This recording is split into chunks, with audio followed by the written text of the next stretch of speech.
Halo Salsa, halo parents. Ketemu lagi di dalam podcast kita dan kali ini kita akan sama-sama membahas satu tema ya, Jesus, the Resurrection and the Life yang diambil dari Yohanes 11 ayat 1 sampai 44 dan Yeremia 29 ayat yang ke-11. Topik kali ini sangat serius ya, karena menyangkut life and death. Iya loh, serius banget. Dan nggak gampang sih ya buat jelasin ke anak-anak nih. Kan anak-anak zaman now ini udah pada pinter dan kritis ya loh sih ya. Salah satu pertanyaan yang kebayang yang bakal mereka tanya, emang buat selamat segampang itu gitu loh sih? Hanya percaya pada Yesus, terus langsung selamat? Nah, Lause, jadi justru ya kalau sesuai Alkitab, buat selamat itu malah susah banget malah. Kalau bahasa zaman now-nya impossible lah ya. Kenapa? Karena untuk selamat, mereka yang layak selamat adalah mereka yang tidak berdosa. Nah sekarang saya tanya coba, siapa menurut Lause yang nggak pernah buat dosa? Siapa yang coba pikirin ya Lause, siapa yang nggak pernah buat dosa? Coba bayangin orang paling baik yang Lause pernah kenal ya. Sebaik-baiknya orang itu ada kelemahannya, betul Lause? Betul. Pernah bikin salah kan ya? Iya. Pernah bikin salah. Ya udah pasti berdosa. Nah karena itu kita juga pernah dengar ya Lause ya. Lause juga mungkin sering ngajarin kayak gini ya. Nggak ada namanya dosa gede, nggak ada namanya dosa kecil ya.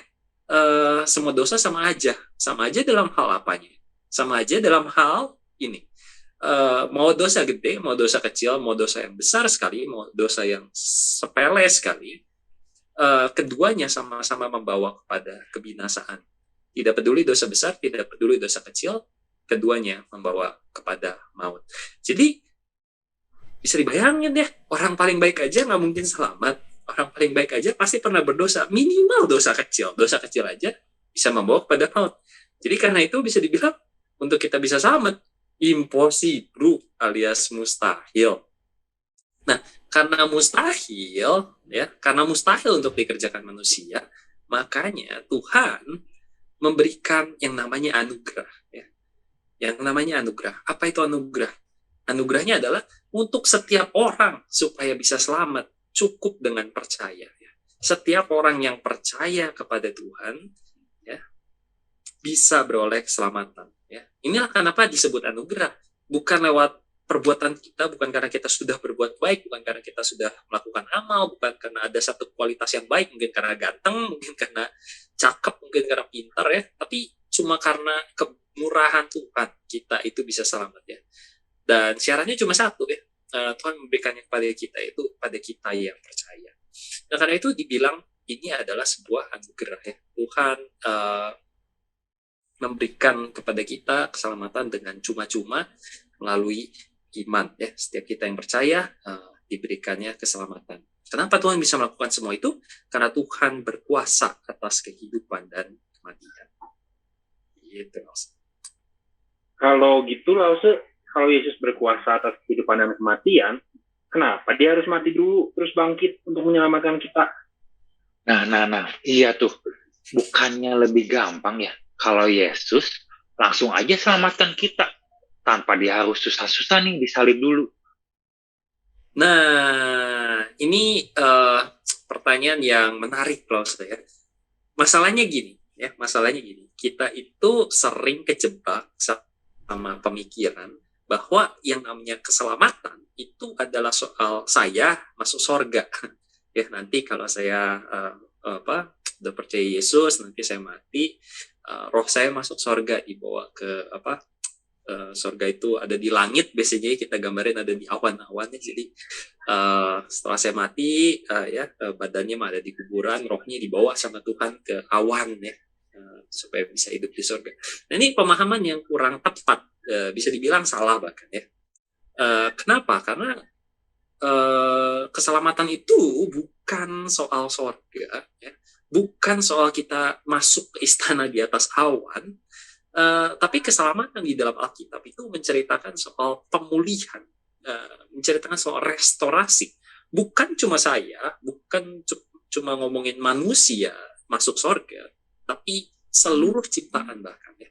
Jadi sekali lagi ya, keselamatan di dalam Alkitab bukan cuma soal urusan saya masuk surga, tapi urusan karya yang dilakukan Allah untuk memulihkan seluruh ciptaan, seluruh dunia. Ya, jadi bukan cuma urusan saya masuk surga, tapi ini urusan karya Allah memulihkan dunia. Nah, setelah jatuh dalam dosa, bukan cuma manusia, tapi bahkan seluruh dunia, ya, seluruh ciptaan menjadi rusak, ya, menjadi rusak. Dan kita melihat ini di dalam berbagai macam aspek ya, apa aja yang rusak ya. Kita bisa menulis ada relasi manusia dengan sesamanya, relasi manusia dengan Allah. Kita melihat ada kecurigaan, ada penipuan, ada penindasan, ada kejahatan terjadi di sana. Kita melihat juga relasi manusia dengan alam ya, alam lingkungan tercemar ya, pemanasan global, ada penderitaan, kelaparan ya, sakit penyakit kayak COVID yang masih belum kelar-kelar ini ya, kemarin ada varian baru lagi setelah Omikron ya, dan semua yang baik yang diciptakan Tuhan akhirnya hancur ya, dan menjadi chaos, menjadi kacau setelah manusia jatuh dalam dosa ya. Karena begitu manusia jatuh dalam dosa, manusia membawa bukan cuma dirinya ke dalam kehancuran, tapi bahkan seluruh ciptaan. Semua yang baik, semua yang Tuhan ciptakan dengan begitu baik di Kejadian pasal yang pertama itu hancur semua setelah manusia jatuh dalam dosa. Dosa itu bukan cuma merusak manusia, tapi seluruh ciptaan. Nah, lewat kematian Tuhan, Tuhan itu sedang memulihkan semua itu ya. Lewat karya penyelamatan, penebusannya, itu melalui kematian dan kebangkitannya, Tuhan itu sedang memulihkan semua itu, bukan cuma manusia, tapi seluruh ciptaan. Dan lewat kematian Tuhan ya, kenapa ini, dan inilah kenapa Tuhan harus mati. Karena lewat kematian Tuhan, yang pertama, Tuhan itu menanggung semua konsekuensi dari dosa. Apa konsekuensi dosa? Yaitu maut. Ya. Harus ada yang menanggung konsekuensi dari dosa itu. Yaitu maut, itu kehancuran. Nah, apa yang lama rusak, apa yang sudah rusak, sudah hancur, sudah tercemar karena dosa, mati bersama dengan Tuhan. Nah, inilah kenapa Tuhan itu harus mati. Karena ketika Tuhan menanggung konsekuensi dosa dengan dia mati, dia menanggung semua kehancuran dan semua kerusakan, semua ketercemaran itu bersama-sama dengan dia. Dia bawa kehancuran itu ketika dia mati. Dan setelah itu, setelah dia mati, dia bangkit ya. Dan lewat kebangkitannya terjadi pembaharuan, terjadi restorasi ya. Bukan cuma untuk manusia tapi untuk semua ciptaannya. Yang lama sudah mati ya, yang lama sudah mati dan yang baru sudah datang. Yang lama sudah berlalu, yang baru sudah datang. Yang lama mati karena dosa, kini diperbaharui lewat kebangkitan Tuhan ya. Yang lama yang sudah mati tercemar karena dosa kini dibangkitkan kembali bersama Tuhan. Nah, setiap kita yang percaya Tuhan, kita sudah mati dan akan dibangkitkan dan dipersatukan di dalam kematian dan kebangkitan.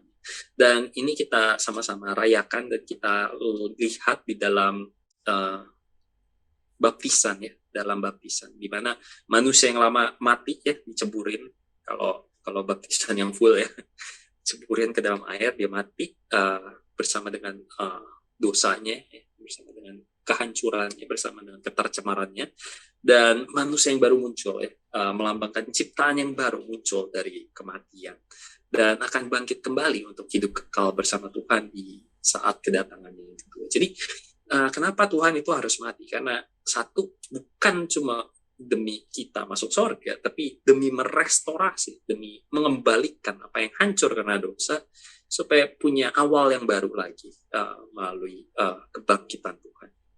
Gitu. Kadang sulit ya menjawab pertanyaan orang-orang non-Kristen tentang Tuhan kita yang disalib. Kok mau-maunya sih Tuhan disalib? Iya sih, Lause, emang kadang nggak mudah ya buat dimengerti ya, Lause ya. Nah, memang susah buat ngejawab ini karena orang melupakan satu hal yang paling penting. Itu alasan kenapa Tuhan itu mau mati. Tuhan mau mati disalib karena Ia mengasihi kita. Dan ini kuncinya. kenapa Tuhan sampai mau mati? Karena Ia begitu mengasihi kita, karena Ia begitu mengasihi seluruh dunia ini. Karenanya Ia rela menderita bahkan mati. Supaya apa? Supaya kita semua bisa dipulihkan tadi, mengalami restorasi, mengalami pembaharuan tadi. Dan seperti yang tadi saya jelasin ya, cuma lewat kematian dan kebangkitan memang Tuhan bisa mengerjakan ini. Justru lewat kematian dan kebangkitannya, proses restorasi ini bisa terjadi. Karena itu kenapa sekalipun Dia harus menderita, karena kasihnya yang begitu besar pada kita, Dia mau melakukan itu supaya kita bisa mendapatkan hidup kekal. Dan sebagaimana Tuhan kita mati di salib, kita juga satu hari nanti akan mati ya. Dan sebagaimana Tuhan kita yang sudah bangkit, kita juga yang beriman akan dibangkitkan kembali. Dan sebagaimana Tuhan yang sudah bangkit tidak pernah mati lagi, demikian kita yang percaya akan juga mengalami hal yang sama. Setelah kita dibangkitkan, kita punya hidup yang kekal. Itulah kenapa Tuhan Yesus tuh disebut sebagai Adam yang baru ya. Kalau misalnya lausa-lausa baca tulisan dari Rasul Paulus ya. Yesus adalah Adam yang baru. Kenapa? Karena bersama dengan Adam yang lama, seluruh manusia dan ciptaan jatuh di dalam dosa dan mengalami yang namanya kematian. Bersama Yesus, Adam yang baru, semua orang yang percaya dipersatukan di dalam Dia, dan sebagaimana Adam yang baru ini mati, kita juga mati oleh karena dosa-dosa kita. Akan tetapi, sebagaimana Adam yang baru ini bangkit, kita juga akan bangkit dan hidup yang kekal. Setiap orang yang bersama dengan Yesus ya, Adam yang baru, semua orang yang percaya, kita akan bangkit dan kita sudah berpindah dari yang namanya maut kepada hidup yang kekal. Lause, kan setelah kita percaya Yesus, kita sudah dipindahkan nih dari maut ke alam hidup ya. Ya, lalu maksudnya Kristus akan membangkitkan kita lagi gimana tuh Lause? Kita jadi bangkit 2 kali gitu Lause? Nah, nggak gitu ya Lause ya. Nah, sebenarnya ini ditulis di dalam pengakuan iman rasuliah. Sekalian saya jelasin soal pengakuan iman rasuliah, soal kebangkitan orang mati dan hidup yang kekal. Nah, bukan kita itu bangkit 2 kali ya Lause, tapi seperti yang sudah saya jelaskan, sebagaimana Tuhan itu mati 1 kali ya, ketika Dia menanggung dosa-dosa kita, kita juga mengalami kematian nanti.